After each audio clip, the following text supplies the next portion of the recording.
My beloved brothers and Mis sisters, queridos hermanos y hermanas, estoy agradecido de estar aquí con ustedes en esta conferencia de la Iglesia de Jesucristo de los Santos de los Últimos Días, al invitarnos a reflexionar sobre la manera en que la restauración que el Señor hizo de su Iglesia en esta última dispensación nos ha bendecido a nosotros y a nuestros seres queridos. El presidente Russell M. Nelson prometió que nuestra experiencia sería no solo memorable, sino inolvidable.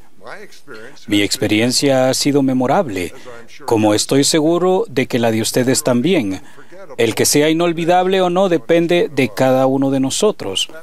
Eso es importante para mí porque la experiencia de prepararme para esta conferencia me ha cambiado de una manera que deseo que sea duradera. Permítanme explicarlo.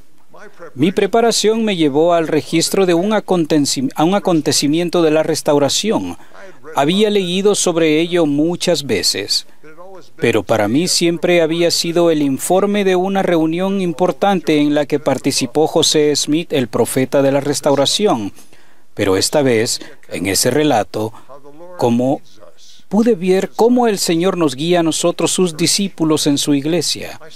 Vi lo que significa para nosotros, seres mortales, ser guiados por el Salvador del mundo, el Creador, que conoce todas las cosas, pasadas, presentes y futuras.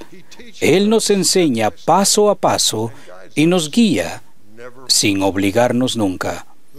La reunión que estoy describiendo constituyó un momento crucial de la restauración. Fue una reunión en un día de reposo. Se celebró el 3 de abril de 1836 en el templo de Kirtland, en Ohio, 7 días después de que se dedicó.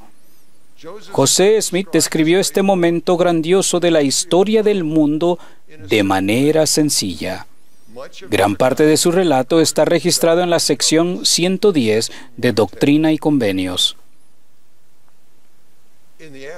Por la tarde, ayudé a los otros presidentes a repartir la Santa Cena del Señor a los de la Iglesia, recibiéndola de los 12, a quienes correspondía el privilegio de oficiar en la mesa sagrada ese día. Después de haber realizado ese servicio a mis hermanos, me retiré al púlpito, estando los velos tendidos, y me arrodillé con Oliver Cowdery en solemne y silenciosa oración. Al levantarnos, después de orar, se nos manifestó a los dos la siguiente visión. El velo fue retirado de nuestras mentes y los ojos de nuestro entendimiento fueron abiertos. Vimos al Señor sobre el barandal del púlpito delante de nosotros, y debajo de sus pies había un pavimento de oro puro del color del ámbar.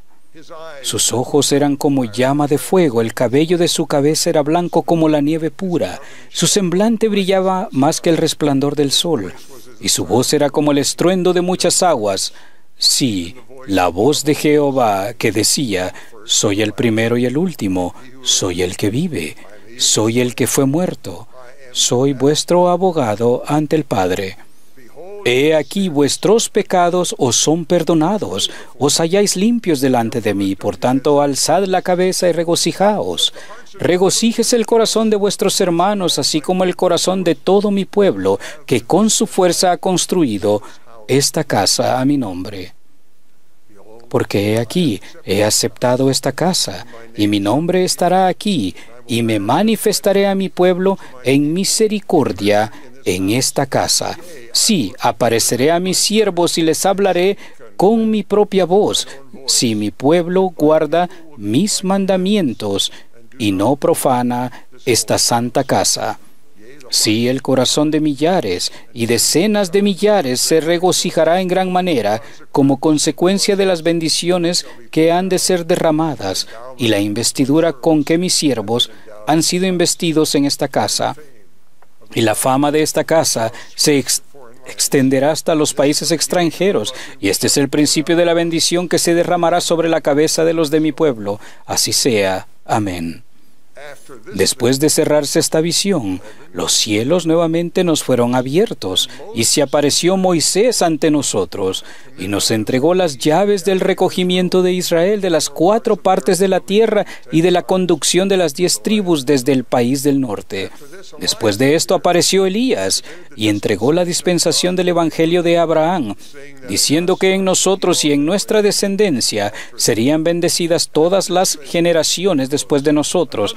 Concluida esta visión, se nos desplegó otra visión grande y gloriosa, porque Elías el profeta, que fue llevado al cielo sin gustar la muerte, se apareció ante nosotros y dijo: He aquí, ha llegado plenamente el tiempo del cual se habló por boca de Malaquías, testificando que él, Elías el profeta, sería enviado antes que viniera el día grande y terrible del Señor, para hacer volver el corazón de los padres a los hijos y el de los hijos a los padres, para que el mundo entero no fuera herido con una maldición.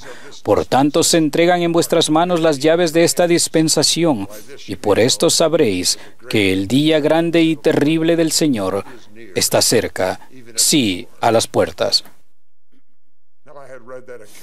Yo había leído ese relato muchas veces. El Espíritu Santo me había confirmado que el relato era verdadero. A medida que estudiaba y oraba para prepararme para esta conferencia, llegué a ver con mayor claridad el poder del Señor para guiar con detalle a sus discípulos en su obra. 7 años antes de que Moisés entregara a José Smith las llaves del recogimiento de Israel en el templo de Kirtland, José aprendió en la portada del Libro de Mormón que su propósito era mostrar al resto de la casa de Israel para que conozcan los convenios del Señor y sepan que no son ellos desechados para siempre. En 1831 el Señor le dijo a José que el recogimiento de Israel comenzaría en Kirtland, y desde allí irán a todas las naciones los que yo quisiere, pues Israel será salvo y lo guiaré. Si bien la obra misional era necesaria para recoger a Israel, el Señor enseñó a los 12, quienes llegaron a ser algunos de los primeros misioneros: recordad, no debéis ir a otras naciones hasta que recibáis vuestra investidura. Parece que el templo de Kirtland era importante en el plan paulatino del Señor por al menos 2 razones. Primero, Moisés esperó a que el templo estuviera terminado para restaurar las llaves del recogimiento de Israel. Y segundo, como enseñó el presidente Joseph Fielding Smith, el Señor mandó que los santos edificasen un templo en el cual Él pudiera revelar las llaves de la autoridad y donde los apóstoles pudieran ser investidos y preparados para podar su viña por última vez.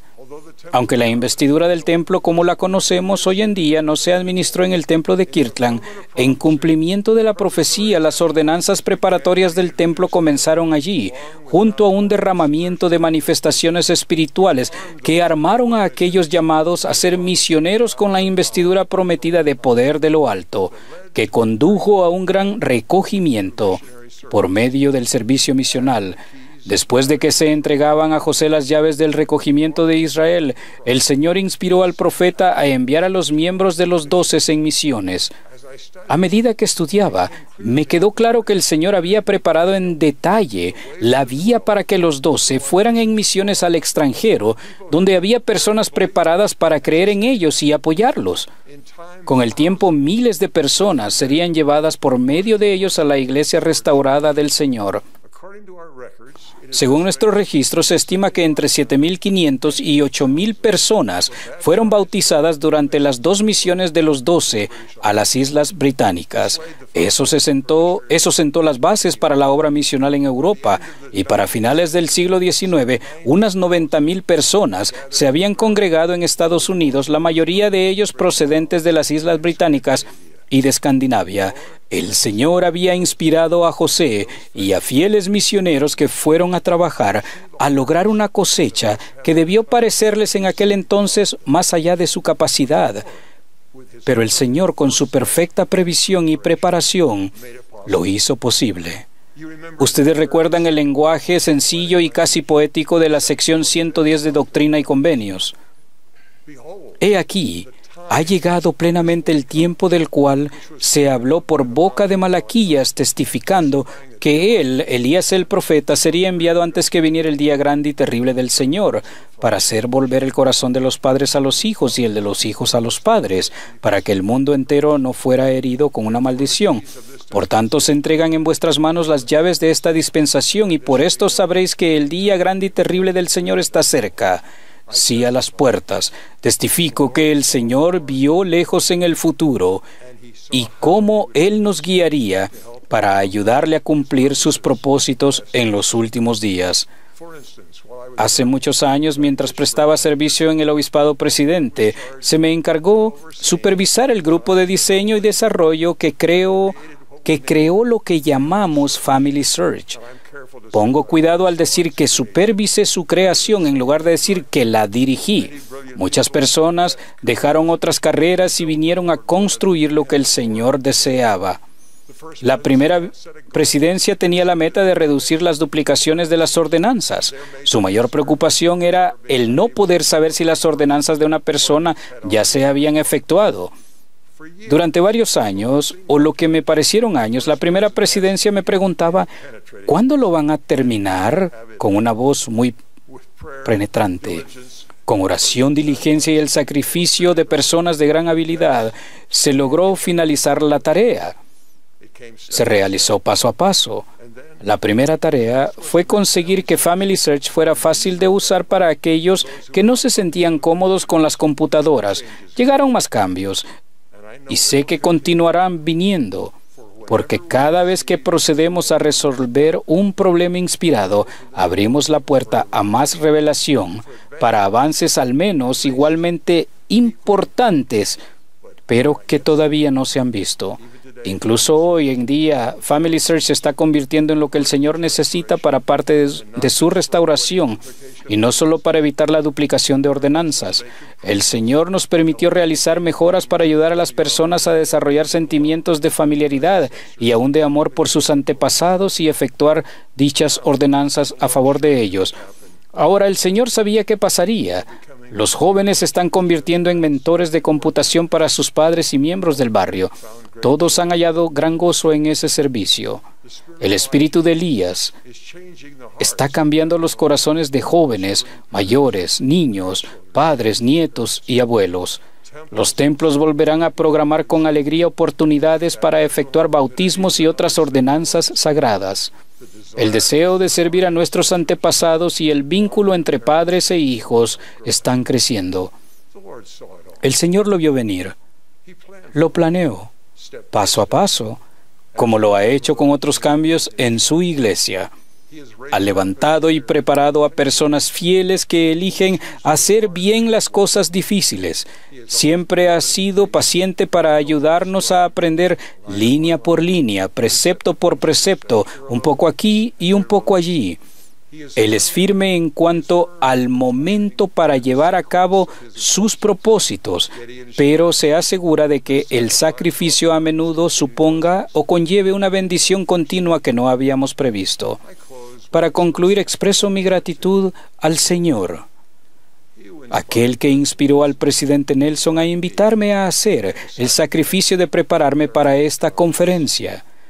Cada momento y cada oración que dediqué a mi preparación trajo una bendición. Invito a todos los que escuchen este mensaje o lean estas palabras a tener fe en que el Señor está guiando la restauración de su evangelio y su iglesia. Él va delante de nosotros. Él conoce el futuro a la perfección. Él les invita a la obra. Él se une a ustedes en dicha obra. Él tiene preparado un plan para el servicio de ustedes. Él los ama. Y al grado que se sacrifiquen, sentirán gozo al ayudar a los demás a levantarse y estar preparados para su venida. Testifico de que Dios el Padre vive, Jesucristo vive, esta es su iglesia, Él les conoce, Él les guía en el servicio de este reino, el reino de Dios. Yo les doy mi testimonio de que Él les ama, que Él ha preparado el camino para ustedes y que va ante su diestra y siniestra en todo servicio que le brinden a Él en el sagrado nombre de Jesucristo. Amén.